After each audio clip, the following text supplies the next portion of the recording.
Hey everyone, it's James Vagley here. Welcome to another episode of the MBA podcast. And I've got in the black corner today the man, the myth, the legend, Ash Plaisted. How are you, mate? I'm excellent, James. I'm not allowed out of the house if I haven't got black on. So, yes, traditional Melbourne winter black, early August. hmm This is true. This is true. It's the depths of winter in Australia. Hey, listeners, today we're talking about a concept called team advancement. And I guess we've got in brackets there creating stars. I mean, Ash, hundreds of clients we've worked with, those hundreds of clients have employed thousands of team members. Um, and I think that's what a lot of brokers and business owners want, right? They want to not just build a team, but we want to build a team of stars, like a team of people that are performing, doing really well, love their job, et cetera, et cetera. So I think that's kind of pretty common, right? For a broker to want a team of A players. Yeah, absolutely. I was introduced to a concept, I don't know, a few years ago in AFL, our national sport.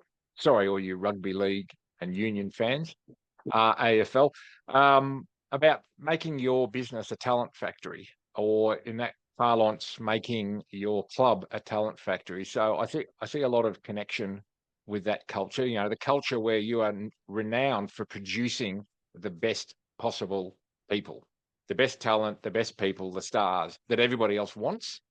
And sometimes they will leave your business, which sort of fits into this discussion around, creating a culture and a system and a process that allows people to pursue their highest and best use and to fulfill their potential, which is another way of saying be a star. I think for me, a star is someone who's in search of their potential, right? Mm-hmm.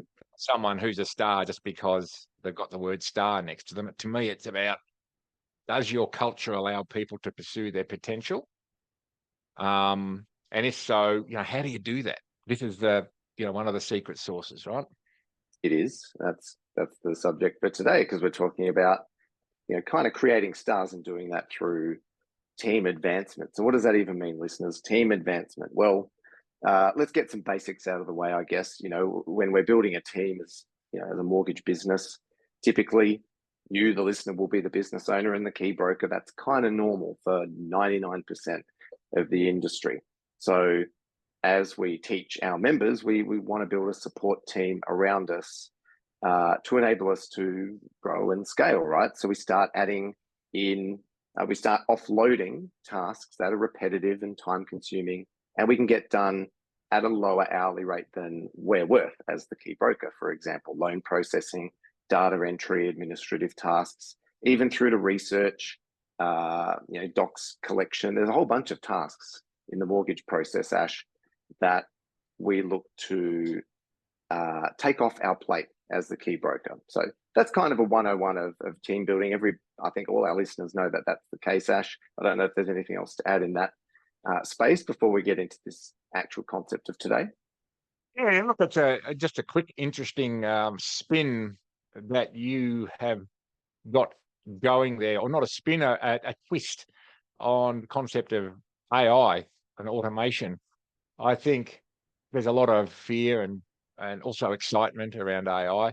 But I think with what you just said there, AI could be seen as a mechanism and as a tool to remove what you might want to term repetitive, non-progression roles in your business, to release people to see what they enjoy the most, right? To see what progression looks like, to be more involved in other parts of the business. And that's made much easier if you can shift certain tasks to automation.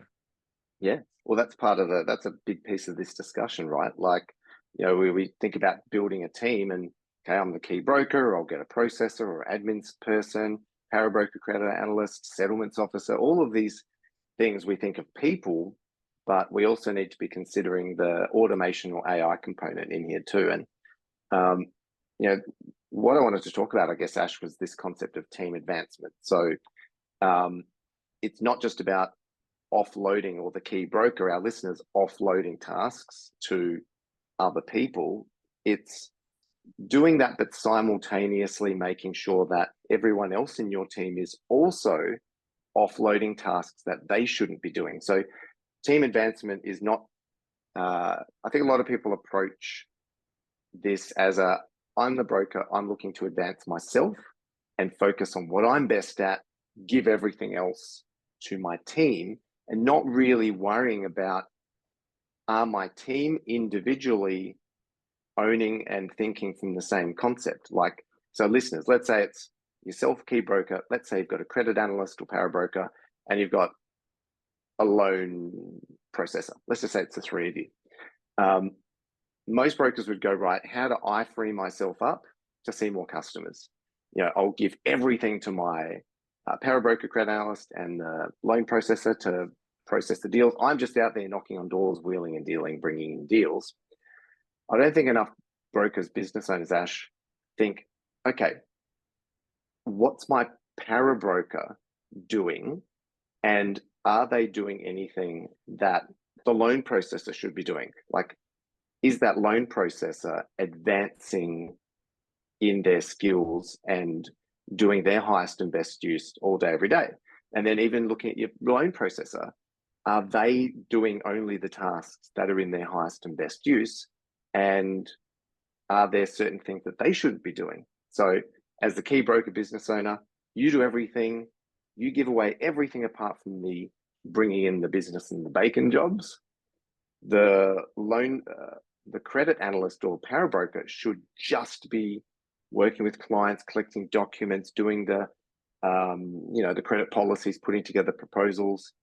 And say the loan processor should be obviously processing the loans, but there's probably a lot of things within that process as well that could be automated or given to another person in the business. So I probably haven't explained that entirely cleanly, but the concept we're trying to get at is simply make sure everybody, right from yourself all the way through to your admin people, are becoming the best versions of themselves and not spending time bogged down. Yeah, look, I think that's very, very close, James. I mean, like, if anyone's worked with us or anyone out there in the mortgage industry is probably of the similar mind that, you've got this sort of, I don't know, binary approach that like everybody works in my business to the sole purpose of freeing up me so I can see more people and bring in more money. That sort of textbook rainmaker strategy. And so what I want to say is, yes, that is correct. There's nothing wrong with that. That is still an overall strategy. But I think what you're pointing to, James, there is it's a subtle but really important cultural shift where the business's culture is, okay, it's not just me that's pursuing my highest and best use. I want everybody to be pursuing their highest and best use. And I think that's a really significant culture shift that can be very dynamic in a business. If you've got the process to follow with your people to communicate that and to have, I don't know, James, it's like a sifting process. And that sort of brings me back to the other part of this that I think is relevant, and that is when anyone's working on their workflow, anyone that's worked with us knows we have a very strong focus on establishing workflows and tasks, and because that leads to process improvement and productivity improvement and all those things. But I think I like the adding into this the thinking pattern that goes, you know what? Yes, I've identified a set of tasks, and yes, that suits this role, and yes, it suits this kind of person with this experience. But I think it shouldn't be just left there. I think if you can add to that I don't know, call it an optimization or call it a HBU, highest and best use optimization process, where people are not just meeting to work on, how do we get faster so the broker can see more people. That can run out of steam a little bit. But if you connect it to them also freeing themselves up of certain tasks so they can spend more time on what they're the very best at, I really like that. I think that makes a lot of good sense. What do you think, James? What's a good place to start with this? What would you? Yeah, I think you nailed it with the cultural shift, because the cultural shift has to be every person in the team is armed with the thinking that, should I be the one doing this? Like, let's say, listeners, you're the broker. Imagine your staff, they're sitting there going, well, the business owner told me to do these things. Like, I'd have to do them. Like, not many staff would actually look at that going, hang on, why am I doing this? That should be done by somebody else, or that should be done at a different position, or we could automate that. Most people will just do the tasks on their task sheet. So it definitely starts with a cultural shift, doesn't it? I would start with a conversation with your team around the concept of that we've just described in this episode, where it's like we're looking for efficiency in the loan process and delivery, but we're looking for every person to only be doing things that are the most valuable, right? So if you're a para broker and you're sitting there doing data entry, challenge that task list and bring it to the forum and go, why am I doing this? And if your loan processor is in charge of something and they go, why am I doing this repetitive task constantly? There's a piece of AI or there's a system. We could automate this. There's a way we could do it so that they don't even have to do it. It means every person in your team continues to advance and become more valuable. I'd start with a cultural shift. I would then move into an audit, I guess, of the delivery process. So your loan process flow, we would call it like a task traffic control. What's everybody in the business doing task-wise? And then put that on a plate and go, for each particular role, should this person be doing this or should they offload it? So culture, task audit, there'll be some adjustments there. And then I guess the other one is, well, it's true team advancement. So we want to have a culture of upskilling too, right? Maybe your loan processor wants to become a credit analyst. You know, maybe your credit analyst wants to become a broker, for example. So, or maybe a loan processor wants to become skilled in marketing and content. So having a culture and maybe even a budget to making sure that we're helping our team members grow their skill sets and become more valuable in the business too. So I'd probably do those three things. What would you do? I like that as a line item on a broker's P&L, HBU expenditure. I really like that actually, because there's a few things that flow off this for me, in no particular order. You know, you've mentioned, I think, that, you know, the loyalty, the enjoyment that people get from feeling as though they're in a business that doesn't just value them, but values the opportunity for people to advance.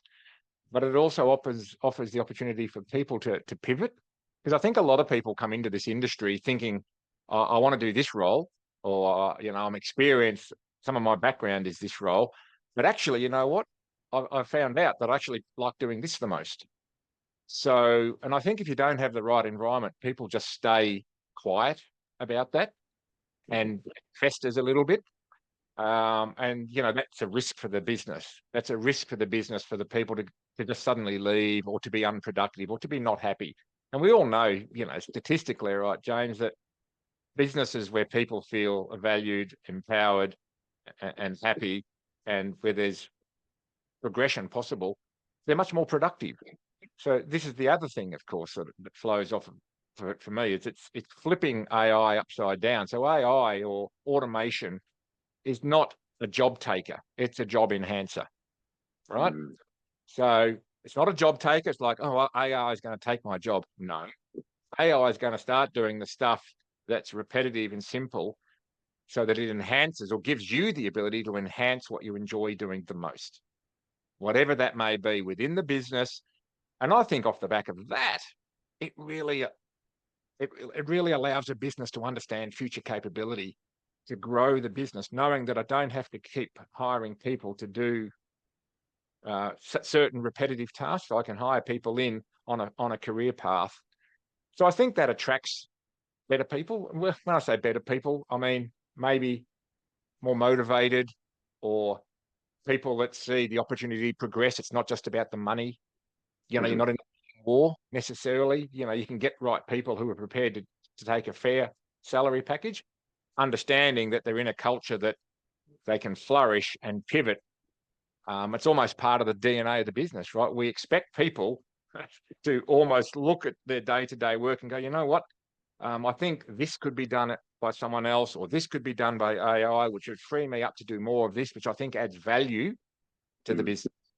I really like that as a holistic, there's a terrible word, right? As an overall, um, value enhancer and business enhancer Yeah. for more broker. I don't think I like that you said that. I think you can definitely say that you get better people. You would definitely attract whatever the word of better is. Like yeah, you would if you've got the brokerage that your para brokers or your loan writers only do these tasks but not others, and your offshore admin staff do these tasks but not others because you've got automations and systems and stuff. Hell yeah, of course they're going to want to come and work with you because their job as a loan processor or a loan writer or a credit analyst is infinitely more easy and enjoyable. And if you combine that with, like, as we said before, as you said, Ash, like a culture of this business is going to help me upskill. Think of all of the broking businesses we've heard of, Ash, that have lost a gun loan processor. Listeners, have you lost a gun loan processor, a gun loan writer, a gun para broker? Probably because you just didn't pay attention. If you had actually sat them down and went, where do you want to go? How can we support you? They might have said, hey, I'd love to be a broker. Or, that processor would love to become a para broker, and they left. You could have kept them if you just had the right culture and the right opportunity for them. And I think what you said before, it's almost the silent one. They'll slide out the side. Oh, yeah, they're just moving on. They probably would have stayed if you had the right culture and business to support them. See, that's big. That is big. I reckon that is such a powerful takeaway for everyone. Because I mean, obviously, we've both worked in this industry a long time, had exposure to our own businesses and a lot of our clients' businesses and a lot of people, right? So, in my experience personally, it's very rare for someone to leave to go for a like job elsewhere with nothing else in play. If it's purely same job in that business and same job in that business, they'll rarely leave for a few more bucks. It might look like that. In my experience, the vast majority of people shift businesses because the other business that they shift to offers them a future and a pathway and an environment that encourages that, rather than, as you said, a little bit of sleep at the wheel in your own business, just assuming people are happy and they feel stuck and they're not pursuing the highest and best use. At the first you hear about it is they resign, and you're shaking your head going, how could that happen? Mm-hmm. Right. And they'll give you the story about, oh, it's this reason and it's that reason. They're just being nice to you, right? They don't want to tell you, oh, well, they offered me the career progression that you're not. And they've got a budget to invest in my development and progression and learning. Like, don't just mouth the words, put a budget in there. We have a learning and potential development budget. So if you can speak to that in your team and to the marketplace, I think it definitely attracts people that value that in a business, which are the people who stick around and the people who treat the business a little bit like their own. Yeah, oh, it does.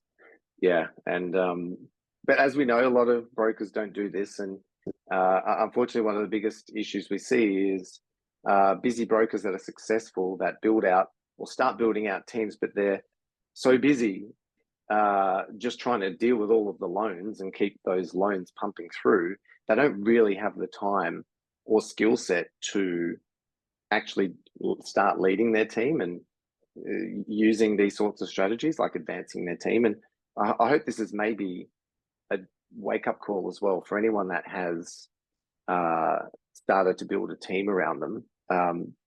You know, it's your job as the broker or the business owner to get the most out of your team. Like, it's not your job to just see customers and give everything to them and get the whip out and make sure that they're getting all the work done. Like, as soon as you employ anyone, that first person, your responsibility is now shifting from doing to building up others to do for you. And I think any broker that employs anyone right now that isn't dedicating thinking time and resources and just time in general to building a great culture and helping their staff have a great day at work and getting the most out of them and advancing their team and having fun is completely missing the point. Like, Ash, how many brokers do you see that have built 3 or 4 or 5 staff around them? And like, it really just comes across as someone that's a busy broker that's hired a bunch of people because they're busy. Yeah. And they micromanage and they crack the whip and no one's performing because they don't spend an ounce of time or energy building those people up. They just hire them because they're under the pump, and then they expect those people to be stars with zero effort and leadership. Well, if you're sitting somewhere listening or watching to this right now, and you've got a team of 1, 2, 3, 4, 5, 6, 7, 8, 9, 10 people, and you're scratching your head going, they seem to be busy, but I'm not producing the results that I should. And you're wondering why. Well, I suspect at the top of the list is this, is there's something wrong in the culture. There's something wrong with the way your team perceive the future of the business that is got them feeling stuck. That's often the case. So in my opinion, the takeaway from this is you can be unskilled or ordinary or average or on a lot of things in your business and maybe get away with it. This is the one thing that to me it's the catalyst. It's almost like the secret ingredient you drop in that tends to straighten other things out. So if you can get this culture right where people feel as though that's the environment of this business. Yes, it's about helping customers. Yes, it's about this. Yes, it's about this. But ultimately, as a human being, I feel valued, but I also feel like there's a path to follow with a business that's investing in my future. So I would say to me, this is the antidote to that broker malaise, right? Which is, oh, I'm so scared of hiring people. I'm so scared of paying them because what if they leave? What if they take my secrets? What if I do all of this what if? So I think we need to flip that upside down and go, you know what? If I can get this half right and make my business look like this, it's so good that people don't want to leave, but I make it easy for them to leave if they want to. Or maybe put that the other way. It's easy for people to leave, but I want the culture to be so good that people don't want to leave. That's what I call a high performing culture or a culture of being a talent factory, right? It's really easy for people to leave if they want to. Come and poach them. Go for your life. You want people to be poached, but you want your culture to be so good that they don't want to leave. You better believe it. Yep, we've opened up a bit of a can of worms. I like this. It's we started with creating stars and team advancement, and then we sort of dovetailed into a few other subjects teetering around it, which I think has been valuable. But yeah, I guess coming back to I get maybe as a bit of a summary. At the end of the day, everything we've said is it's not straightforward. It's relatively complex. Having stepping into leadership shoes and building a business, putting the time aside. We know that it's a balancing act between you're still the main broker and breadwinner. You're the one responsible for everything now, but you've got to take time away from seeing customers and making money to building up a team. It's not an easy balancing act, and that's why people knock on our door and we coach them and advise them through it. But as a concept, incredibly valuable for new brokers and incredibly valuable for those that even have dozens of team already to think, all right, how can I make sure every department from the brokers and the breadwinners all the way through to the support admin staff are always advancing in skill, advancing in their spending more and more time doing what they're great at, and challenging everybody's task list to, can I push this down the line, or can I push this even out to some technology that can just automate it for us? So it's a great concept for everyone to be considering as they build out a support team. And as we know, Ash, these days, to write the kind of volume and numbers that most brokers want to write to earn what they want to earn, you need to have some form of team supporting you. Otherwise, it's a push uphill. Not many one-man bands out there anymore, Jane. But look, I really like this. Like, the MBA podcast, James, right? You've just created a new concept. It's called advancement culture, or a culture of advancement, right? I love that. I really love that. If you can emblazon that across your business, We are a team. We are a business where advancement is our culture. It's in our DNA. Advancing the clients, advancing the business, advancing the team. I love it. Yeah, sounds great. Well, listeners, if you take on board this, which you should, let us know, feedback, hit us up. And also, if you need and would like details to accelerate and do this faster, of course, knock on our door and we'll help you through the process of not just building out a team, but leading a team and advancing a team. This is what we do all day, every day. So let's talk when you're ready. Ash, I think that's, let's leave it there for this episode, but it's been a fun one as always. And this month is all about building team. So over the next few episodes, we'll continue talking all about building a team and how to do it properly, which is what we do. Stone of every successful business is a great team. Yep. Loved it, James. I shall see you next week. Sounds like a plan. Till next week, Ash, listeners, have yourself a good week and we'll see you on the flip side. Bye for now.